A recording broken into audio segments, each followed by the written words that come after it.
강하랑의 정치톡 시간입니다. 4월 20일 시선을 집중시킨 정치 뉴스 만나보시죠. 오늘의 첫 번째 정치톡, 부동산 정책, 헤어진 연인입니다. 지난 재보선에서 민주당이 참패를 기록한 가장 큰 원인 중 하나, 바로 부동산 문제죠.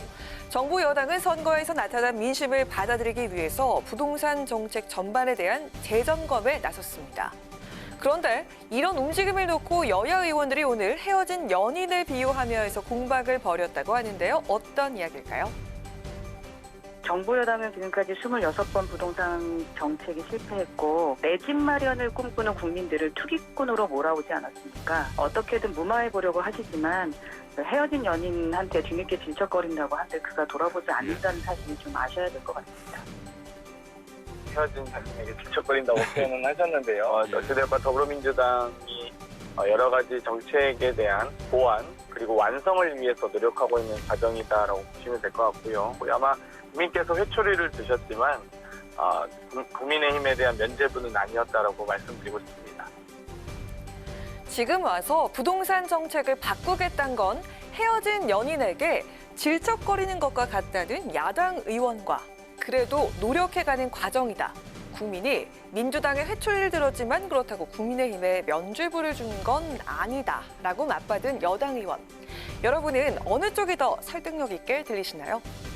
민주당은 1주택자의 세부담을 줄이고 실수요자의 대출 규제를 완화하는 내용을 중심으로 입법과 정책 논의를 본격화한다는 입장입니다. 과연 헤어진 연인을 질척거리게 할지 아니면 다시 돌아오게 할지 정부 여당의 부동산 정책 기조 전환 성공 여부를 지켜봐야겠습니다. 이어서 오늘의 두 번째 정치톡은 오리밭대 윤스테입니다. 야권의 대선 후보 1순위로 꼽히는 윤석열 전 검찰총장의 거취 문제, 여전히 정치권의 최대 관심사 중 하나죠. 김종인 전 비대위원장은 한 언론과의 인터뷰에서 지금 국민의힘에 들어가 흙탕물에서 같이 놀면 똑같은 사람이 되는 것이라면서 윤 전 총장의 국민의힘 입당을 다시 한번 반대하고 나섰는데요. 김 전 위원장은 백조가 오리밭에 가면 오리가 돼버리는 것과 똑같은 것이라면서 국민의힘을 흙탕물과 오리밭에 비유하기도 했습니다. 반면 국민의힘은 윤 전 총장이 국민의힘으로 들어와야 대선 주자로서 힘을 받을 수 있을 거라며 한 목소리로 윤스테이를 외치고 있습니다. 윤석열 전 총장이 우리 당에 들어오고 안 들어오고는 본인의 어떤 상황에 대한 판단이고 그렇다면 우리 당이 표현대로 별로라면 안철수 대표는 뭐 때문에 입당하라고 했습니까? 혼자서 북불장군식으로 성공할 가능성은 저는 전혀 없다고 생각합니다. 네. 그렇기 때문에 저희들도 노력하겠지만은 윤석열 전 총장도 만약 정치를 할 생각이 있다면은 네. 우리 당을 플랫폼으로 선택하는 것이 현명한 선택이었다는 것을 아마 나중에 느끼게 될 겁니다. 네, 국민의힘이 별로라면 안철수 대표가 왜 입당하려고 했겠나. 주호영 대표 권한대행은 김 전 위원장에게 이렇게 반문했고요.